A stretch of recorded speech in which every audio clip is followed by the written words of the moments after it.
भैया बहनों, आज हम पढ़ेंगे कक्षा 10th का चैप्टर 3 बहुपद। देखिए, बहुपद में एक घातीय, द्विघातीय, त्रिघातीय, बहुघातीय, एक पदीय, द्विपदीय, त्रिपदीय, बहुपदीय व्यंजक होते हैं। इसमें विशेष रूप में आज हम पढ़ेंगे द्विघात बहुपद। द्विघात बहुपद का मानक रूप। देखिए, द्विघात बहुपद का मानक रूप क्या होता है? ax² plus bx plus c, जिसमें x चर है और abc वास्तविक संख्याएं। इसके बाद द्विघात बहुपद ax² plus bx plus c के शून्य अल्फा व बीटा है। अगर अपन ने इसके शून्य अल्फा व बीटा मान लिए तो शून्य को व गुणांकों में संबंध क्या होंगे?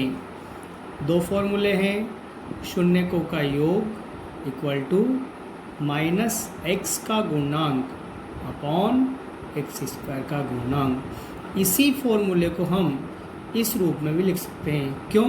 क्योंकि हमने यहाँ शून्य अल्फा व बीटा माने हैं। शून्यकों का योग alpha plus beta equal to minus x का गुणांक।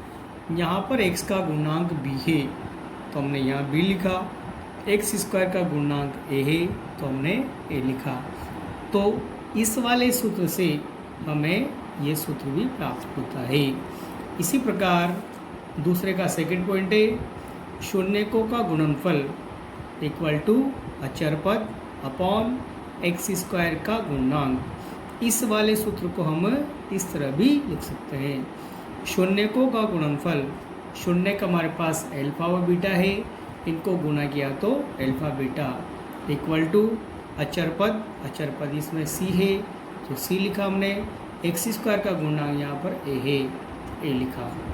इसके बाद अब इन दोनों सूत्रों का उपयोग करके हम कई सवालों को हल कर सकते हैं। जैसे यहाँ लिखा है, द्विघात बहुपद के शून्य ज्ञात करके शून्यकों व गुणांकों में संबंध की सत्यता की जांच कीजिए। अब यहाँ देखना, उसके गुणांक की सत्य जांच कैसे करेंगे? पहला जो सवाल है 4x² plus 8x, 4x² plus 8। अब देखो, इसके अगर इसे तुलना करें तो ax² वाला पद भी है, bx वाला पद भी है, लेकिन c का पद नहीं है, यानी c का पद यहाँ पर 0 मान सकते हैं। इन दोनों में 4 कॉमन है तो 4 कॉमन ले लिया, x भी कॉमन है तो x कॉमन ले लिया। तो ब्रैकेट के अंदर बचेगा 4x² में से 4x हमने कॉमन ले लिया, x² में से 1x यहाँ बच जाएगा। 4 का भाग 8 में देंगे, 2 बार जाएगा, x हमने बाहर निकाल लिया। इस प्रकार हमें दो गुणनखंड 4x व x प्लस 2 प्राप्त होते हैं।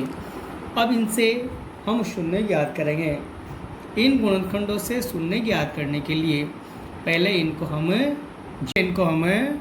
4x बराबर 0 व x प्लस 2 बराबर 0, यानी दोनों को 0 के बराबर लिखेंगे।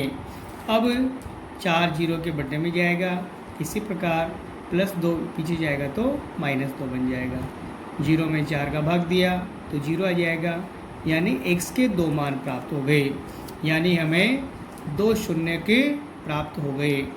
2 शून्य के 0 -2। अब शून्य व गुणांकों में संबंध की सत्यता की जांच करनी है। तो देखिए, मैंने यहाँ पर पहला सूत्र ये लिखाया है और दूसरा सूत्र ये है। ये दोनों सूत्र हम यहाँ पर लिखेंगे। शून्यकों का योग बराबर -x का गुणांक अपॉन x² का गुणांक। यहाँ पर है शून्यकों का गुणनफल इक्वल टू अचर पद और x² का गुणांक। अब हमने शून्य प्राप्त कौन कौन से किए हैं? 0 और -2। माइनस x का गुणांक, x का गुणांक हमारे पास है 8 तो मैंने 8 लिखा। x² का गुणांक हमारे पास है 4 तो मैंने यहाँ पे 4 लिखा। 0 में -2 जोड़ा तो -2, 4 का भाग 8 में देंगे -2। यहाँ पर दोनों मान हमें बराबर प्राप्त होते हैं। इसी प्रकार एक और जांच करें, शून्यकों का गुणन। शून्य का हमारे पास है 0 -2, इन दोनों गुणा करेंगे तो 0 आएगा। और अचर पद में अचर पद 0 है, एक्स स्क्वायर गुणांक 4 है, इसमें भाग देने पर 0, तो ये दोनों मान भी प्राप्त आते हैं, बराबर आते हैं। जिससे ये स्पष्ट होता है कि हमने जो शून्य ज्ञात किए हैं वो बिल्कुल सही है, इसकी सत्यता की जांच होती है। इसी प्रकार आगे हम सेकेंड एग्जाम्पल सोल्व करेंगे।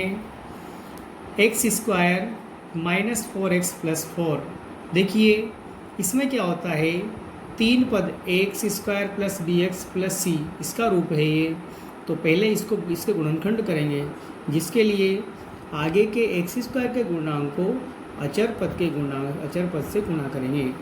तो देखो यहाँ पर हम क्या करेंगे, ये देखो 1 को 4 से गुणा करें 4 आएगा, यानी दो संख्या ऐसी जिनको गुणा करने पर 4 आए और जोड़ने पर भी 4 आए, क्योंकि यहाँ प्लस आ रहा है।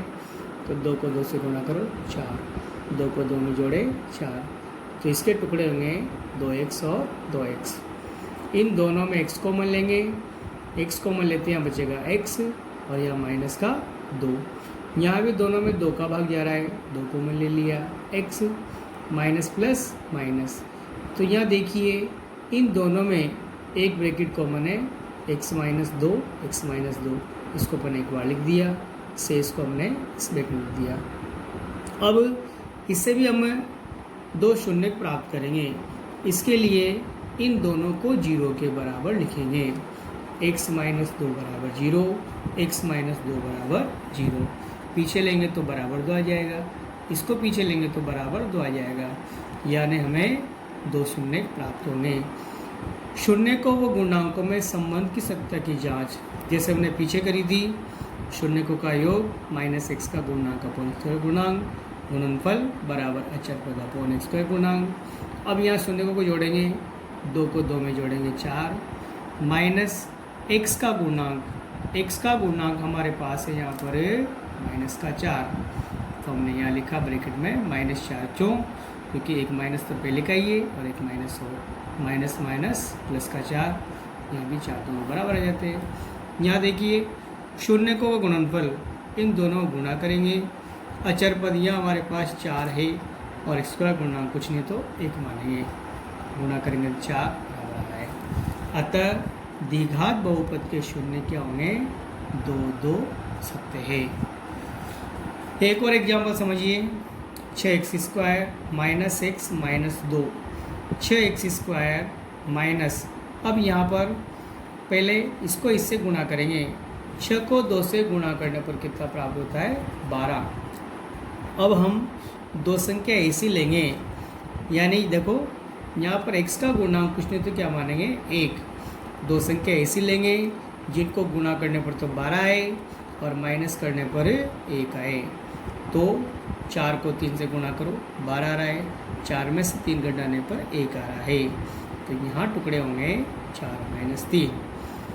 6x स्क्वायर माइनस 4 को x से गुणा करो 4x minus minus plus 3 2 3x। इन दोनों में 6 और 4 में 2 का भाग जा रहा है, तो हमने 2 कॉमन ले लिया, फिर x दोनों में कॉमन आ रहा है, x भी कॉमन ले लिया, यानी कि हमने 2x कॉमन ले लिया। 2 का भाग 6 में 3 बार जाएगा, एक्स स्क्वायर में से x बाहर आ गया, 1x यहाँ बच जाएगा। 2 का भाग 4 में 2 बार जाएगा, 1x बाहर आ जाएगा। इन दोनों में कॉमन कुछ नहीं है तो हम 1 कॉमन मान लेते हैं, 3x माइनस 2। ये ब्रैकेट दोनों में कॉमन आ रहा है, इसको हमने एक बार लिख दिया, शेष 2x प्लस 1 बच गया। अब जैसे हमने बाकी के 2 सवालों में जांच करी है, ऐसे इसमें करेंगे। पहले हम शून्य ज्ञात करेंगे, तो शून्य के लिए इसको भी 0 के बराबर और इसको भी 0 के बराबर, ये माइनस का तो प्लस हो जाएगा और ये बटे में आ जाएगा, ऐसे प्लस है तो माइनस हो जाएगा और 2 बटे में आ जाएगा। तो दोनों के हमने x के मान ज्ञात कर लिए। अब जांच जैसे हमने 2 सवालों में करी है वैसे जांच करेंगे।